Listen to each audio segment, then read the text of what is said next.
Hai, halo semua. Apa kabar? How are you? A little warning, this episode will be a bit of a more, sedikit emotional, maybe vulnerable, mungkin sensitive episode, but it will be a very genuine and honest episode nonetheless. Jadi, ya halo, welcome, selamat datang. How are you? This episode, is a very, very, very, very, very, very, very special episode karena di tanggal aku merilis episode ini, it will be or it would have been Mama's birthday, ulang tahunnya Mama, yang memang unfortunately, well not unfortunately, nggak boleh gitu karena sudah ditulis, yang memang kebetulan, it so happens to be, maaf, it so happens to be kemarin Mama berpulang pada tanggal 21 September 2025. Which is a banger way to go by the way. Nggak semuanya bisa bilang they went out in the 21st night of September. But yeah, tapi in this episode aku nggak mau yang cuma kayak cerita doang. I really want to wrap it, mau ngebungkusnya dengan cara yang sangat-sangat indah dan cantik seperti Mama. Yang kebetulan ada jendelanya.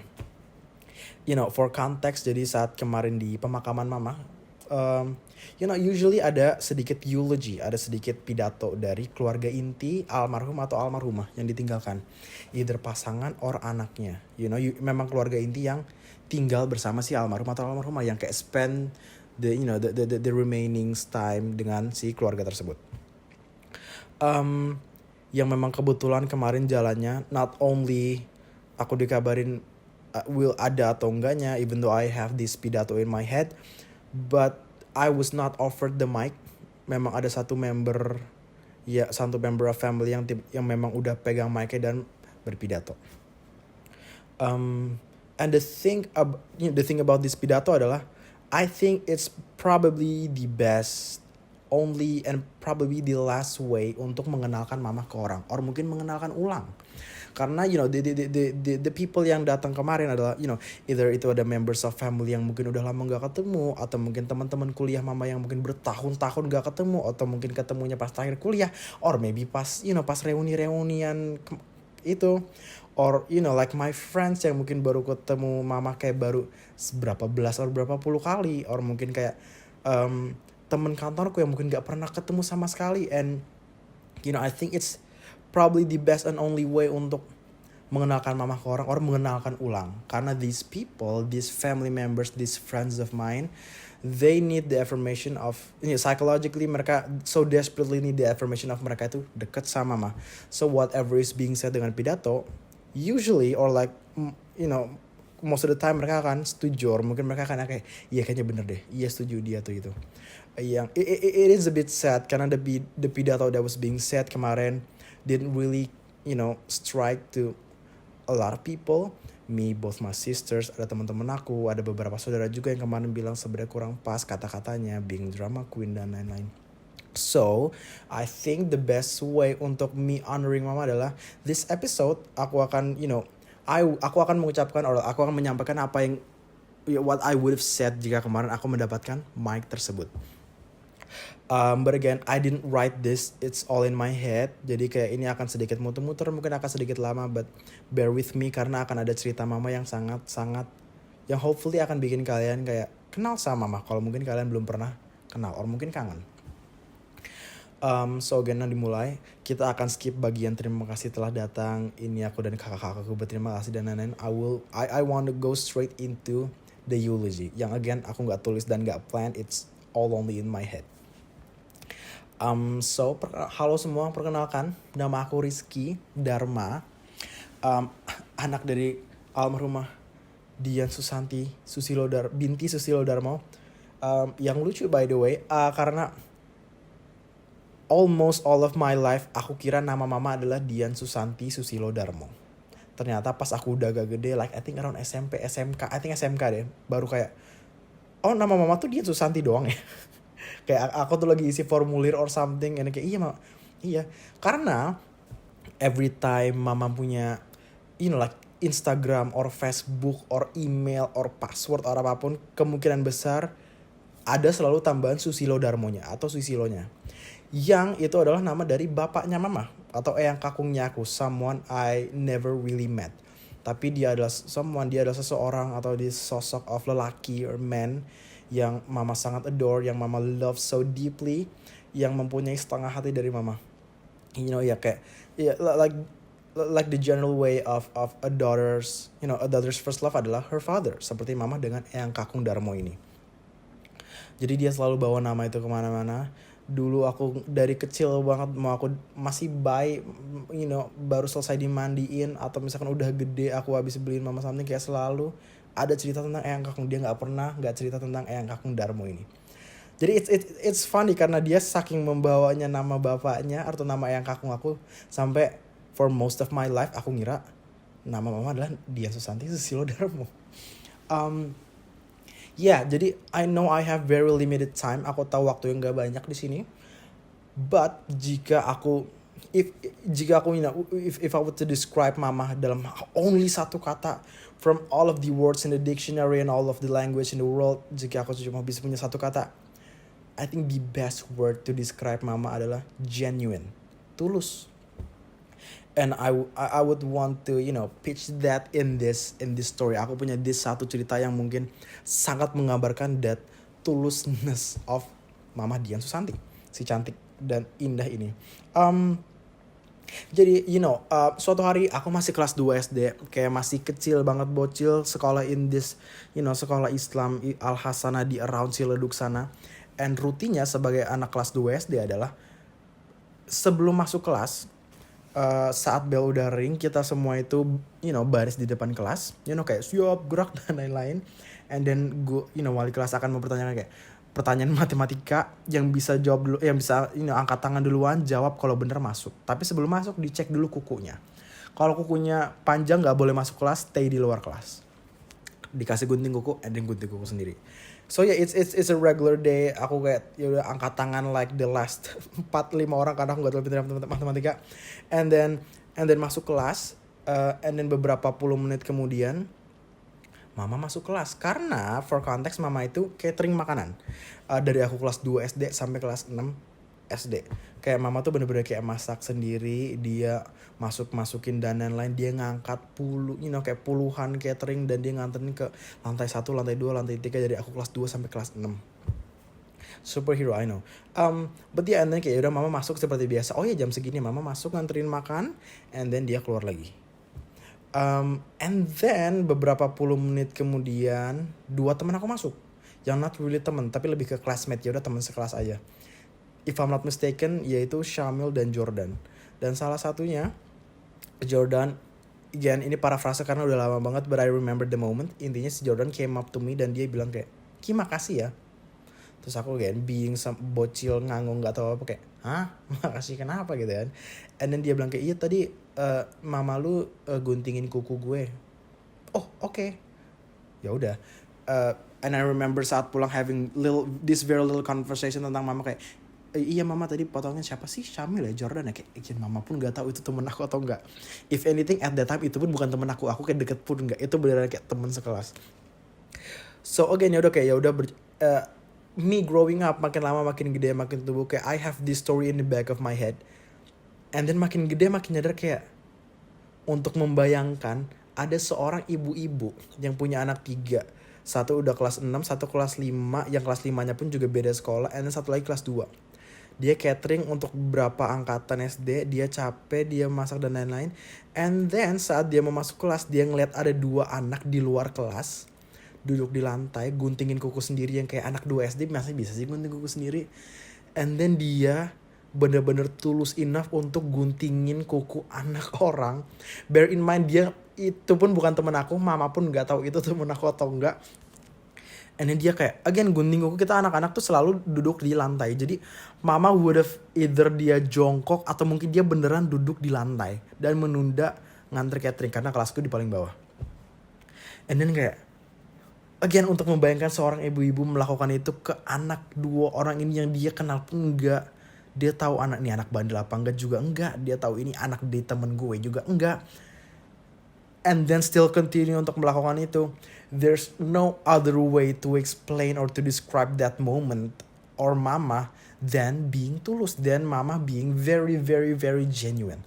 Of course, that is very compassionate dan kind, but she's a very genuine person. Yang, again, there's so many stories yang of course aku nggak akan punya semua waktu untuk menceritakan semua ceritanya mama, either mama ke aku, mama ke kakak-kakak aku, or like mama dengan hewan peliharaan kita, or mama dengan siapapun. But I think, but again, there's so, mama is so genuine as a person, kayak there's so many lessons that I got, kayak misalkan again in the theme of being genuine, kayak one of the best thing yang aku belajar dari mama adalah the genuinity itu siblings. Kayak yang aku memang kebetulan punya 2 kakak, kayak mama punya this cerita of, oh iya dulu kakak pertama mama, waktu mama alhamdulillah di masa itu gajinya lebih gede, mama suka diam-diam naruh duit di tasnya, atau mungkin di bagian sini mobil atau di mana. Atau ya adik mama terkecil waktu dia di IPB di Bogor, dia pernah sakit, mama pernah niatin bawa masak nasi dan bawa lauk dan sorry dan kesana dan kayak nemenin dia di sana, padahal again mama ada kerjaan dan lain-lain. And again there's so many stories about that, ke whether to sibling, ke temen, ke apapun. If you ever see me ada suatu acara dan aku datang duluan, it's because mama selalu bilang, Ricky kalau ada acara kamu yang nunggu, jangan bikin orang yang nunggu. Okay ma. So again there's so many lesson especially about genuinity and of course and kindness and compassion dan iman dan lain-lain. But again I think she is just such a genuine person. Dia nih si cantik yang ini nih. Yeah, and I think of course like banyak orang yang of course kangen mama dan lain-lain, mungkin belum pernah ketemu lagi or belum ngobrol lagi dan anything. And I think jika kalian rindu, or jika kalian sayang banget, or kangen banget, or mungkin belum kenal, I genuinely think, secara tulus aku berpikir the best way to honor her atau mungkin untuk ketemu mama adalah to meet us, untuk ketemu aku dan kedua kakak aku. Karena well I mean for first karena memang kami anaknya, but I think more specifically karena well of course kita bertiga mirip, either in a very more biological or like scientific sense, kayak ya udah kakakku yang kedua mirip banget sama mama, sekarang makin gede makin mirip. Kayak there's a moment dimana kayak dia lagi ngaji dan dia pakai jilbab, or like kita lagi apa, terus pas nengok kayak derdek aku sama kakakku yang pertama, kayak sumpah mirip banget, mama kaget, oh my god gitu kan. Or maybe anak yang tadi Camila yang sekarang makin lama makin mirip sama mama cantiknya.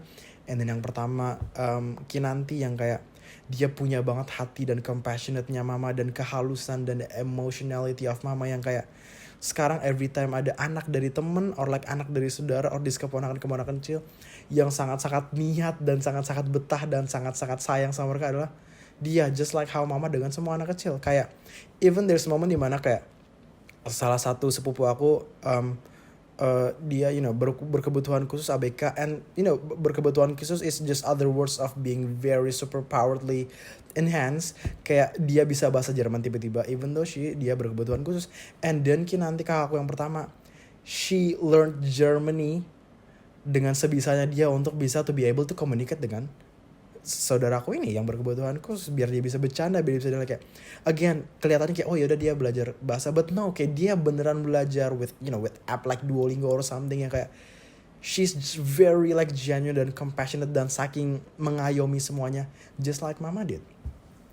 And me, what I don't know, but it's not for me to decide atau untuk menilai, but yeah, hopefully I have those qualities yang mungkin akan mengingatkan a few of you ke mama. And but also not only in that like very very logical sense, tapi in a very more illogical sense yang kayak very philosophical, yang kayak kalau kalian mau ngobrol dengan orang-orang yang mirip mama, kayak iya Kinanti kakakku yang pertama, dia anak pertama dan dia perempuan, mama anak pertama perempuan. Yes, dia punya 2 kakak tapi 2 kakak laki-laki, jadi dia anak pertama perempuan yang kebetulan punya 2 adik, just like Kinanti. And then mama also happens to be anak ketengah dari 5 anak, which is tipe-tipe ngeluh-ngeluhnya or difavoritin sama orangnya, karena biasanya yang ketengah tuh paling cantik or paling ganteng. Kayak sama hal dengan kayak ke Camila, which is kakakku yang kedua. Jadi kayak sama lagi dengan mama yang again so happens to be mama anak ketiga, aku anak ketiga yang kebetulan punya 2 kakak yang either kadang harus dijaga, and we have to learn the lesson of kadang kakak pun harus dijaga, not only kita sebagai adik yang selalu dijaga. So yeah, and again, my message or like my reminder, kalau kalian kangen, kalian sayang, kayak I think the best way untuk sedikit ketemu mama adalah through us. And this is not a selfish or like egotistical way, this is a very genuine way, karena belum lama ada this one specific sahabat mama, izin sebut namanya Tante Primi. Kayak there's one day dimana aku dan kakak spend the whole day dengan Tante Primi. Kayak kita ketemu di mana, and then kita ke mall yang suka mama kesana, and then and then pas di food court, Bex 2, dia kayak, mama suka pesen apa, sini tante pesen. And then dia cerita dulu kayak, ya dulu aku temenan sama mama dari zaman ini masih kecil banget, dulu ada teater kecil mama jadi ini anaknya ini gini kayak. And then aku dan kakak cerita, maaf banget btw, cerita tentang mama yang mungkin Tante Primi belum tahu. Jadi kayak, again, I think the best way to heal that kangen, to heal that rasa sayang is hopefully aku dan kakak bisa menyembuhkan hal tersebut. Yang of course while doing that kita pun merasa tersembuh, kayak, ya Tante Primi kenal mama banget ya, ada cerita yang kita nggak tahu. And then kayak, oh tapi kok makin lama mirip mama juga ya. And then kayak ada cerita ini, ada cerita itu, and then kita ngobrol mama, iya mama tuh gini banget ya, gini banget. So yeah, I think if kalau kalian ada yang penasaran kayak mama Dian gimana sih, mamanya Rizky gimana sih, mamanya Kinanti, mamanya Kamila gimana sih, well the best way is probably through us. And yeah, apalagi I think it's again there's so many stories yang di kepala, but yeah, I think mama is just again the whole reason I'm here sekarang, kayak pun confidence enough to show my creations and ABCDFG is because mama, she's always someone who dia nggak pernah say no to anything, kayak sedikit pun. Again like being someone yang kayak maunya gambar, mau punya kerja sebagai komik ini bla bla bla, yang kayak something yang not as tangible as dokter, as guru, as karyawan dan lain-lain. But mama nggak pernah sekalipun, karena kayak again I think nggak tahu, mungkin apakah dari kecil karena memang ketiga anak mama punya banyak hobi yang beda-beda, so she learns to accept that memang perbedaan dari semua anak. But also kayak I kayak again kebetulan tiba-tiba ada this cerita of like saat aku SD, kalau aku mau ekskul biasanya mama tuh ngelihat dulu sebelum aku ekskul futsal, and then saat mama datang aku beneran ngedusel ke mama di samping lapangan, yang kayak di situ banyak yang kayak cowok-cowok maco, gue mau futsal bro, and then aku udah pakai baju futsal, pakai kaos kaki panjang, sepatu futsal, sepatu bola, baju jersey Barcelona, dan kayak ngedusel sama mama. Terus dia kayak, Kiki kamu nggak, kayak dia bukan yang malah malu digituin anaknya, dia malah mikirin anaknya kamu nggak malu diliatin temen. She always think of others. Kayak again like there's so many, I don't know man, but yeah, and I think I don't maybe those are the things yang aku mungkin bisa sampaikan.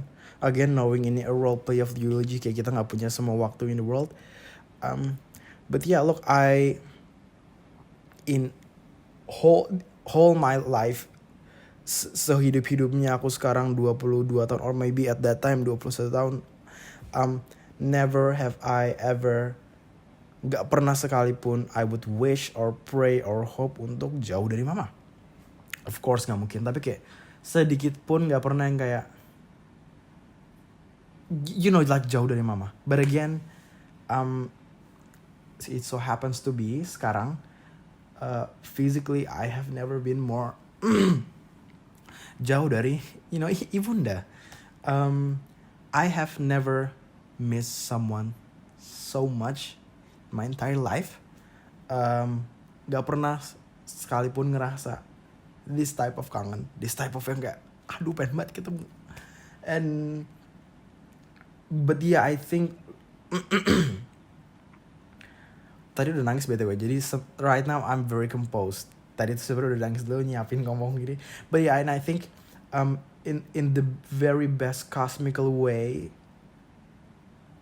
sekarang aku merasa lebih deket sama mama than I have ever been in my entire life. Even saat aku sedekat meluk mama, sekarang aku merasa lebih dekat. And I think Sit. Oh, and I think it's more because karena misalkan let's say aku bangun pagi, aduh lapar bikin Indomie goreng deh, atau bikin Indomie rebus deh. Hal sekecil bikin Indomie reminds me of mama. Either sedikit kayak, oh ya dulu suka bikinin mama Indomie ya. Atau aku ke Indomaret beli something kayak, oh ya mama dulu suka nitip ini nih, salon pas nih. Or bikin teh, aduh kayak mama dulu bikin teh, perasaan gulanya sama segini deh, kok rasanya beda ya. Kayak everything reminds me of mama. The same way everything yang dulu mama lakukan reminds her of bapaknya. Eyang kakung aku reminds her of Eyang Darmo. Every little thing, mungkin versinya mama nggak tahu, mungkin bikin telur dadar, mungkin ngambil air anget karena mereka suka air anget, or maybe I don't know buah, or mungkin kalau dia lagi ke nasi padang karena sering banget dia cerita kayak, iya mama dulu suka ke nasi padang sama Eyang kakung karena yang bisa pedes kita di keluarga gini ya.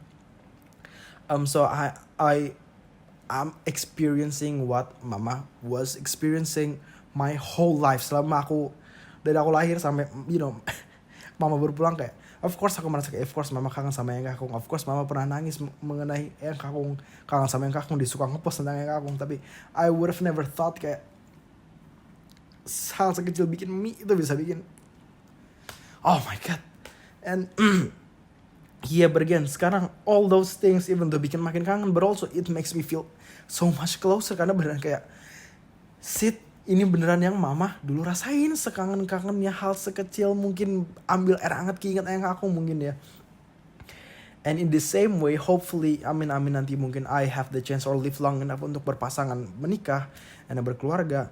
Hopefully I would feel the same way saat mama menikah dan mama mempunyai keluarga dan mungkin mama punya anak, kayak mungkin at that time mama merasa, coba ada Eyang kakung ya, or mungkin kayak, ya hopefully amin aku akan berpasangan dan yang menikah kayak, coba mama ya, coba kayak mama lihat, or bisa meluk or something, or mungkin saat mama punya anak, or mama saat melahirkan aku dan aku ada nama Darmonya, or mungkin amin oh God knows aku punya anak perempuan ada nama mamanya, and then mungkin mikir kayak, coba mereka lihat ya, coba dia lihat ya, or maybe mungkin saat at in those memories mungkin mama merasakan the presence of Eyang aku, mungkin dia merasakan the presence of bapaknya yang hopefully again amin who knows, God knows, amin I live long enough to be able to experience those things, mungkin aku akan merasakan kehadiran mama di pundak aku, the same way mungkin dia merasakan kehadiran bapaknya di pundak dia. Jadi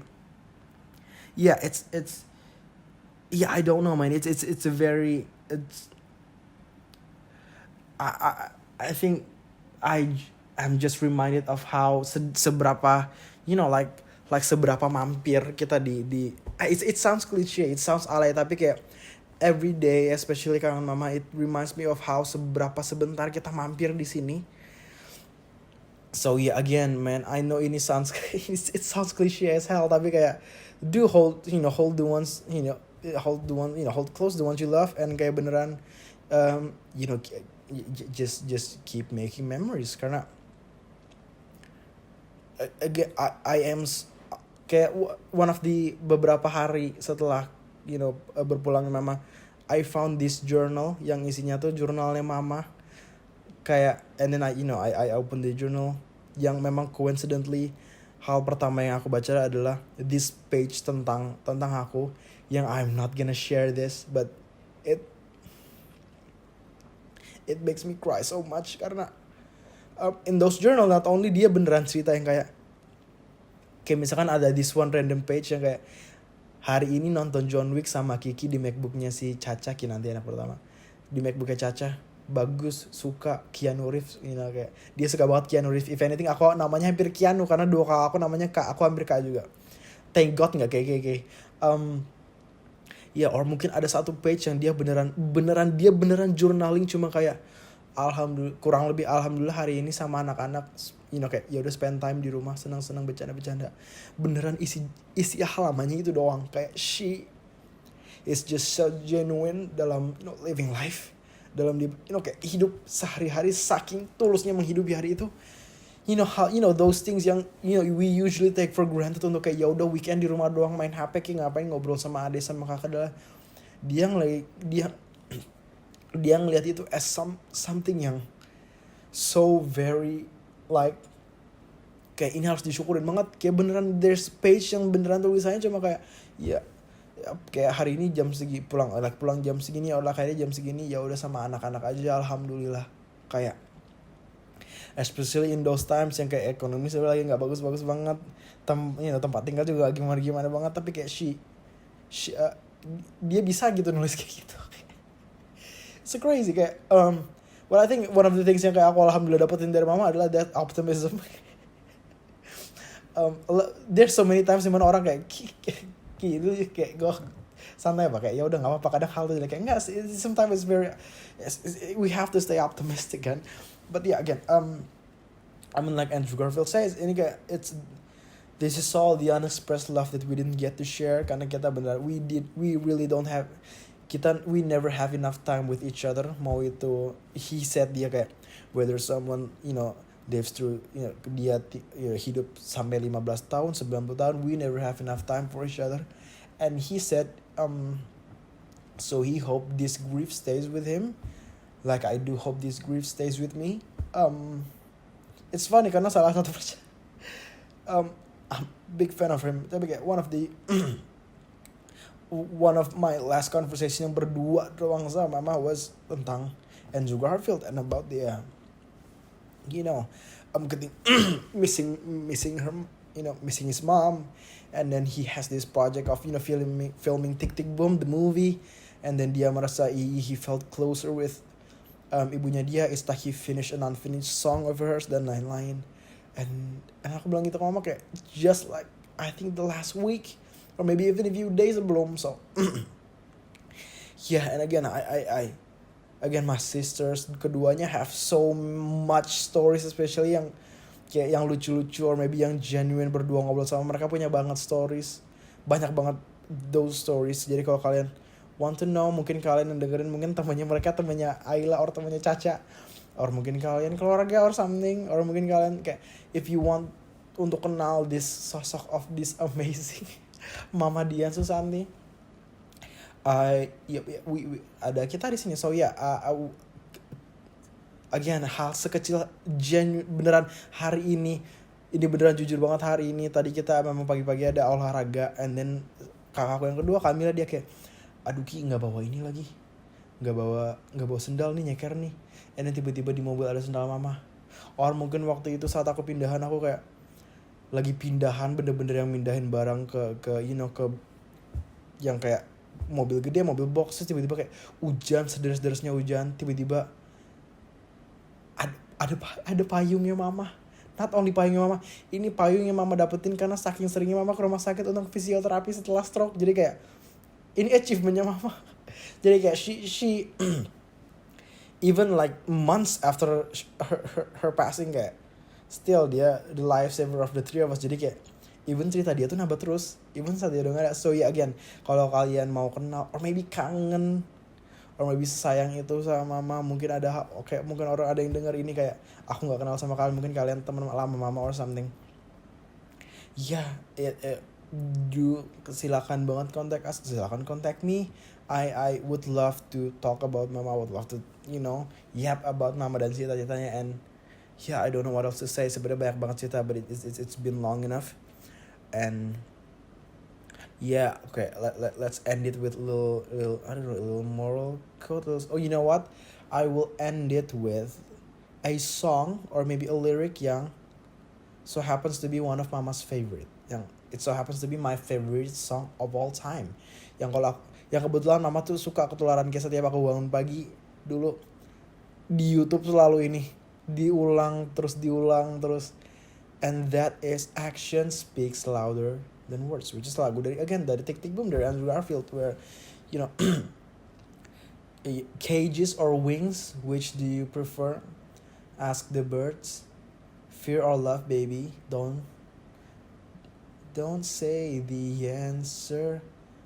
Actions speak louder, and then action speaks louder than words. Jadi I think if there's one message that I would say, I don't know, deliver or apapun, it would be that action speaks louder than words. It's better untuk show that love melalui action. Kalau kalian sayang sama orang, atau kalian kalian sayang sama passion kalian, kalian sayang sama project kalian or karir kalian or anything in life, do it, show it with your actions and show it out of genuinity, dari ketulusan kalian, which is what Mama is all about. Thank you so much for listening. My wishes for Mama will stay in my prayers, but thank you so much. Kalau especially yang udah denger sampai sekarang, terima kasih banget untuk dengerin aku yap tentang Mama. I love you Mama. Sayang banget kita sama Mama. I love you guys too, everyone yang nonton. Thank you so much. Hangat Dharma.